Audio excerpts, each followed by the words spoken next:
You see that little cutie? That little cutie is a great animal and also very cute.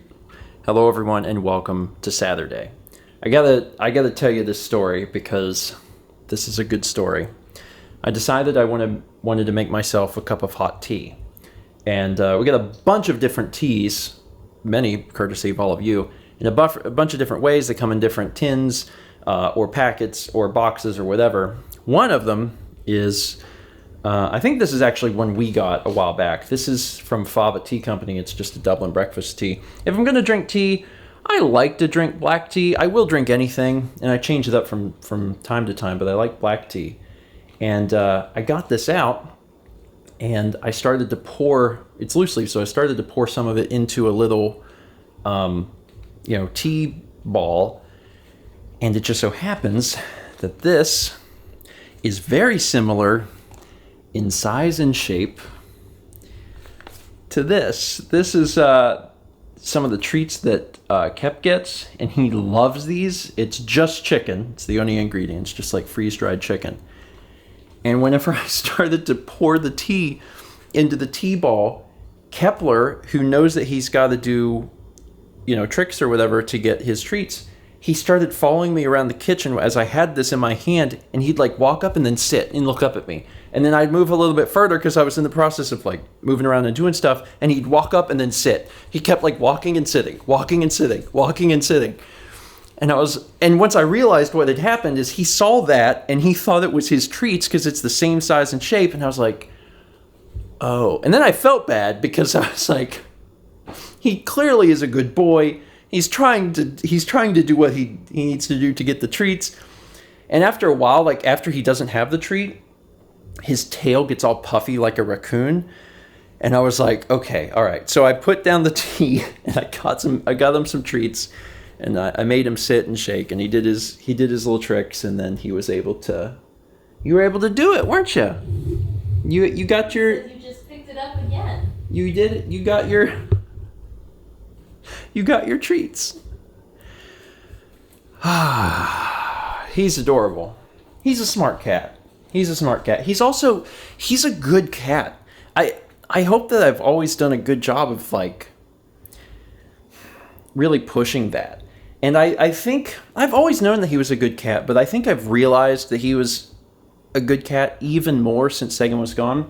Because what happens is when you have two cats, you tend to think of them as a pair.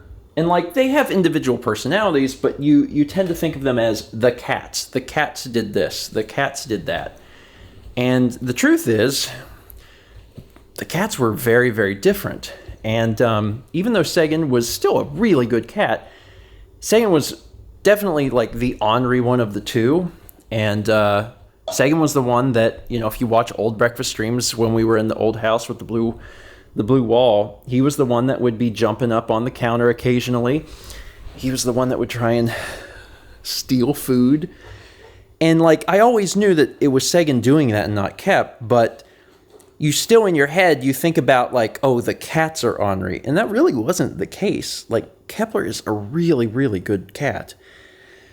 And, in the, is it 18 months? Yeah.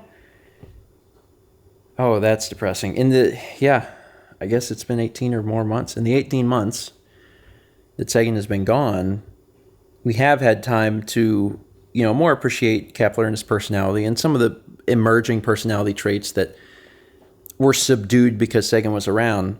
But then also we get to appreciate the fact that, oh, wow, yeah, he's just a really good boy. So grateful we have a good cat. Grateful he is as sweet and as talented and is loving because he's very much a cuddler. Yeah, he is. I wish he liked being held. Cuddles, treats, and you are his favorite things. Yeah, I can't argue with that. The evidence definitely points that direction. Anyway. And scratching posts. He does love the scratching posts. I'm going to end it there. I just wanted to tell that cute story because and this just happened because I was just making this tea, but I was like, man, this just He's a good boy. I appreciate him every day. I really do. And it's so cute to see him definitely understand that that's how he gets the treats. Is like, I've got to sit. And he's always so anxious to shake. He sits and then he's like waiting for you to like reach down because he's ready to shake your hand.